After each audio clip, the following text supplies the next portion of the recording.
আজকেও আমরা স্কলারশিপের অঙ্কই করব। প্রথম অঙ্ক হচ্ছে 1/20 plus 1/30 plus 1/42 plus 1/56 plus 1/72 plus 1/90 এর মান। এখানে চারটে অপশান রয়েছে। আমরা কি করব, অঙ্কটাকে নিয়ে এসে 4 গুণ 5, 5 গুণ 6, 6 গুণ 7, 7 গুণ 8, 8 গুণ 9, এটা আমরা কি করব, হরকে এইভাবে গুণ করব, আর 9 গুণ 10। তারপরে আমরা কি করব, 1 পেতে গেলে বিয়োগ করো, 1/4 বিয়োগ 1/5, এরকমভাবে প্রতিটা বিয়োগ করে দাও, তাহলে পেয়ে যাচ্ছ। লাস্টে আমরা ব্র্যাকেট তুলে দিলে যোগ বিয়োগ করে দেখা যাচ্ছে প্রথমটা থেকে যাচ্ছে আর লাস্টেরটা, এই দুটোকে বিয়োগ করলে আমরা কি পাচ্ছি, 3/20। তাহলে প্রথম অপশান হচ্ছে 3/20। 2 নাম্বার, 0 1-এর মধ্যবর্তী একটি সংখ্যা x হলে নিচের সম্পর্কগুলির মধ্যে কোনটি সঠিক। এ নাম্বারে বলেছে x³ গ্রেটার দেন x², তারপরে বি নম্বরে x লেস দেন 1/x, তারপরে 1/x less than √x, x greater than √x। তাহলে সমাধান কি, 0 1-এর মধ্যবর্তী সংখ্যা অবশ্যই পজিটিভ এবং অবশ্যই দশমিক। তাহলে আমরা একটা সংখ্যা চুজ করলাম 0.5।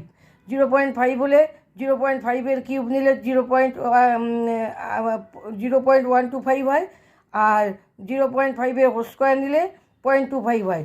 তাহলে এইটে বড়, এইটে ছোটো, তাহলে প্রথম সম্পর্ক সঠিক না, তাহলে x² বড় হয়ে যায়। তারপরে দ্বিতীয়টা যখন আমরা টেস্ট করছি তখন কি করছি, আমরা 1/x মানে 1/0.5 নিলে আমাদের 2 আসছে, আর এটা অবশ্যই 1/xটা, তাহলে আর এটা 0.5 মানে 0.5, তার মানে এই সম্পর্কটা সঠিক আছে, x ছোটো আর এটা, তার মানে এখানে পেয়ে গেলে আর টেস্ট করার দরকার নেই, এখান থেকেই অ্যান্সার করে নেবে। বাকি দুটো আমি কোষে দেখিয়ে দিয়েছি। কি দেখিয়ে দিয়েছি দেখো, 1/x লেস দ্যান √x। এবার √x-এর মানটা একটু দেখো, খুব মজার। √x-এর মানটা 0.7071, তাহলে x-এর মান 0.5 আর এটা 0.7, তাহলে অবশ্যই x ছোট আর এটা বড়, তাহলে তৃতীয় সম্পর্কও কারেক্ট না। তারপরেরটা ওই একইভাবে দেখলে পরে দেখবা চতুর্থ সম্পর্কও কারেক্ট হচ্ছে না। তারপরেরটা কি বলেছে, একটি বর্গক্ষেত্রের ক্ষেত্রফল x বর্গ একক এবং তার যদি পরিসীমাও x একক হয়, তাহলে x-এর মান কী হবে। এখানে চারটে অপশান দেওয়া আছে।